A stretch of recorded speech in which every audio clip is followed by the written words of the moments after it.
اس کا نام brain Wales تھا۔ ایک اعلیٰ عہدے پر فائز ہونے کے علاوہ وہ سول حلقوں میں بھی کافی اثر و رسوخ رکھتا تھا۔ اس کی مسلم دشمنی واقعی کسی سے ڈھکی چھپی نہیں تھی۔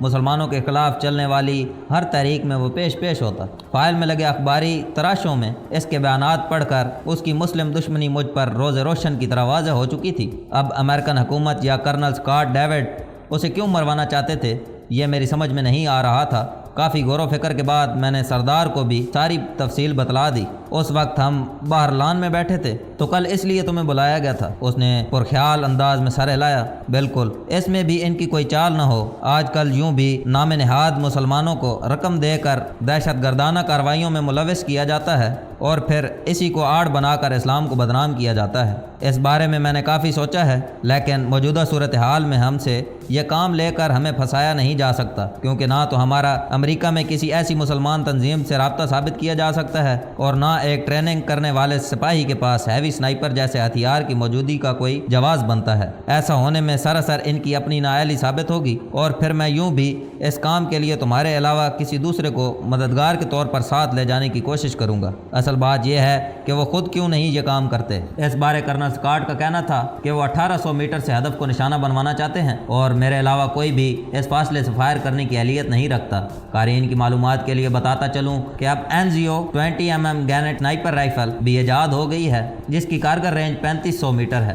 البتہ کچھ ہتھیار شناس اسے صرف اینٹی میٹیریل رائفل کہتے ہیں۔ بظاہر تو اس کی بات بالکل ٹھیک ہے، سردار نے خیال ظاہر کیا۔ میں نے پوچھا تو پھر میں کیا کروں؟ آمادگی ظاہر کر دوں؟ اگر لیزونا سے مشورہ کر لیں، وہ یوں بھی انٹیلیجنس سے متعلق ہے، اس معاملے میں بہتر رائے دے سکتی ہے۔ سردار کا مشورہ کافی بہتر تھا۔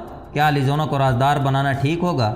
کہیں وہ راز فاش نہ کر دے۔ جہاں تک میرا اندازہ ہے لیزونا قابل اعتماد لڑکی ہے، وہ یقیناً ہمیں دھوکہ نہیں دے گی، بلکہ یاد کرو تو تمہیں جینیفر سے مطاعت رہنے کا مشورہ بھی اسی نے دیا تھا۔ ٹھیک ہے، رات کو ڈنر کے بعد تم اس کے کمرے میں چلے جانا، وہاں کافی وغیرہ پی کر تھوڑی دیر گپ شپ کرنا اور پھر ہوا خوری کے بہانے اسے یہاں لے آنا۔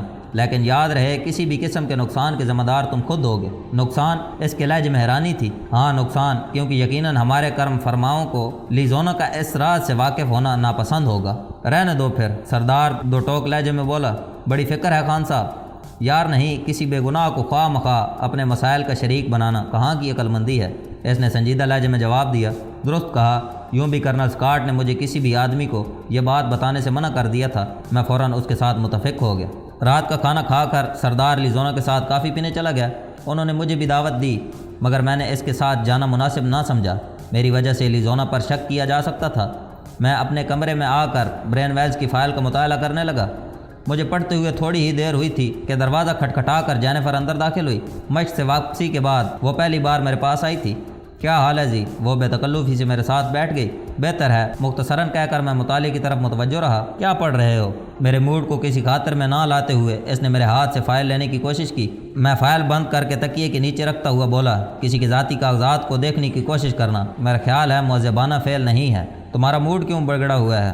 تم نہیں جانتی؟ نہیں، اس نے نفی میں سر ہلایا۔ میں نے تلخی سے کہا، جھوٹ کی بھی کوئی حد ہوتی ہے جی، باخدا مجھے علم نہیں ہے، تم کیوں خفا ہو؟ اچھا یہ بتا دو کہ شریکانت کو موبائل فون کس نے لے کر دیا تھا؟ میں نے ہوا میں تیر چھوڑا، کیونکہ جس طرح جینیفر کو مجھے انڈین سنائپرز کی آمد سے مطلع کرنے کے لیے کسی رابطے کی ضرورت تھی، بہینہ اس سے شریکانت پارٹی کو میری جگہ کے بارے میں بتانے کے لیے بھی ان سے رابطے کی ضرورت ہوتی۔ اس کے علاوہ تو کوئی ایسی صورت نہیں تھی جس سے انڈین سنائپر کو میری جانب بھیجا جا سکتا۔ کون سا موبائل؟ اس کی آواز میں شامل لرزش مجھے یقین دلانے کے لیے کافی تھی کہ میرا تیر نشانے پر لگا تھا۔ اب کہہ دو یہ بھی جھوٹ ہے کہ شریکانت کے حوالے بھی تم نے موبائل کیا تھا۔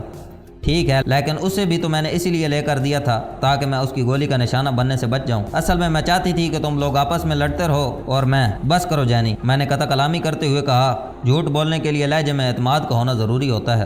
میں مجبور تھی، مجھے بس یہ افسوس ہے کہ تم نے اپنے مقصد کے حصول کے لیے دوستی اور محبت کو ہتھیار بنایا۔ جی میں تم سے سچ مچ محبت، برائے مہربانی میں مزید کچھ سننا نہیں چاہتا، تشریف لے جا سکتی ہو۔ میں نے ایک بار پھر اس کی بات پوری نہیں ہونے دی تھی۔ اس میں تمہارا کوئی نقصان نہیں تھا، سمجھے تم؟ وہ بھی ایک دم غصے میں آ گئی تھی۔ گولی کا نشانہ انڈین سنائپرز نے بننا تھا، تم نے نہیں، اور جس کام کے لیے تمہیں مجبور کیا جا رہا ہے اس میں بھی تمہارا کوئی نقصان نہیں، بلکہ ایک طرح سے فائدہ ہے کہ تمہیں ایک مسلمان دشمن شخص کو ختم کرنے کا موقع دیا جا رہا ہے۔ کیا مجھے اعتماد میں نہیں لیا جا سکتا تھا؟ کوشش تو کی تھی، تم مانے ہی نہیں۔ فام والے قصے کو چھوڑو، میرا اشارہ مشق والے واقعے کی طرف ہے۔ اس نے افسردہ لہجے میں کہا، میں نہیں بتا سکتی تھی، اگر بتا دیتی تو میرا بہت زیادہ نقصان ہو جاتا۔ تو پھر محبت کا دعویٰ کس لیے؟ ٹھیک ہے، نہیں کرتی دعویٰ، میں تمہاری دشمن ہوں، مجھے تم سے نفرت ہے، مجھے تم ایک آنکھ نہیں باتے۔ اب خوش وہ رنجتے ہوئی لہجے میں کہتی ہوئی کھڑی ہوگی۔ اس کی آنکھوں کے کٹورے پانی سے لبریز ہو گئے تھے، مگر اس سے پہلے کہ آنسو باہر آتے وہ رخ موڑ کر چل دی۔ میں نے اسے روکنے کی کوشش نہیں کی تھی۔ دروازے کے سامنے وہ ایک لمحے کے لیے رکی، اپنے ہاتھوں کی پشت سے آنکھوں کو ملا اور باہر نکل گئی۔ میں آنکھیں بند کر کے موجودہ صورتحال پر غور کرنے لگا۔ میں انکار کرنے کی حالت میں نہیں تھا۔ اس سے جہاں ہم دونوں سزا کے حقدار ٹھہرتے، وہیں ملک کی بھی بدنامی تھی۔ ہم دونوں بری طرح پھنس گئے تھے۔ کرنل اسکاٹ کے لیے شری کانت کو ٹھکانے لگانا کوئی مشکل کام نہیں تھا، اور اس کی موت کا الزام لمحہ ہم دونوں کے سر ہوتا کہ ہمارے خلاف ناقابل تردید ثبوت موجود تھے۔ برین ویلز کو وہ جس وجہ سے بھی مروا رہے تھے، یہ میرا درد سر نہیں تھا، مگر برین ویلز کی مسلم دشمنی میں شبے کی گنجائش نہیں تھی، کیونکہ کرنل اسکاٹ نے میرے حوالے جو فائل کی تھی، اس میں زیادہ تر حوالے مختلف اخبارات میں شائع ہونے والے برین ویلز کے بیانات پر مشتمل تھے، اور ایک مسلم دشمن یہودی کو اپنی جان بچانے کے لیے کیف کردار تک پہنچانے میں کوئی مذائقہ نہیں تھا۔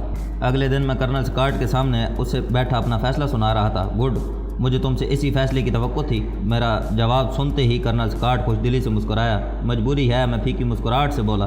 اچھا، میں فالتو باتوں میں وقت ضائع کرنے کی بجائے اصل مدعے پر آتا ہوں۔ تمہارے پاس قریباً 1 ہفتے کا وقت ہے۔ اس دوران تم روزانہ فائرنگ رینج پر جا کر مشق کر لیا کرو۔ اس ضمن میں ایک نئی ہیوی سنائپر تمہارے حوالے کر دی جائے گی۔ میں نے کہا، وہ پہلے والی ٹھیک ہے نا؟ نہیں، ہم وہ استعمال نہیں کر سکتے۔ فائر کے بعد رائفل وہیں پر چھوڑنا پڑے گی، اور اس رائفل پر آرمی کا نمبر کھدا ہوا ہے۔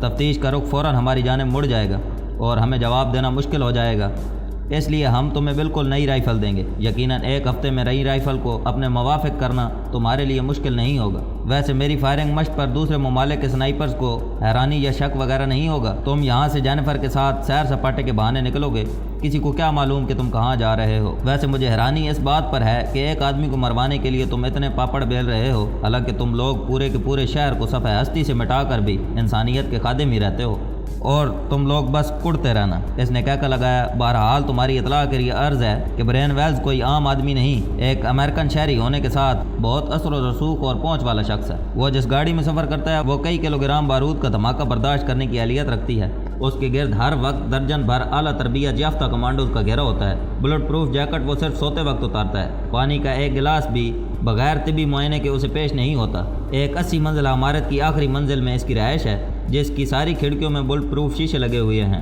اس عمارت کی نچلی منازل میں حساس سرکاری دفاتر ہیں، اس لیے وہاں کسی غیر متعلقہ شخص کا گزر ممکن ہی نہیں، اور بالفرض کوئی اندر گھسنے میں کامیاب بھی ہو جائے تو برین ویلز کی رہائش گاہ تک نہیں پہنچ سکتا کہ وہاں صرف اس کے محافظوں ہی کا داخلہ ممکن ہے۔ کوئی اس کے محافظوں کا روپ دھار کے اندر بھی نہیں جا سکتا کہ داخلے کے وقت کمپیوٹر انگلیوں کے نشان کی پتلی کا معائنہ اور آواز کو پہچان کر ہی داخلے کی اجازت دیتا ہے۔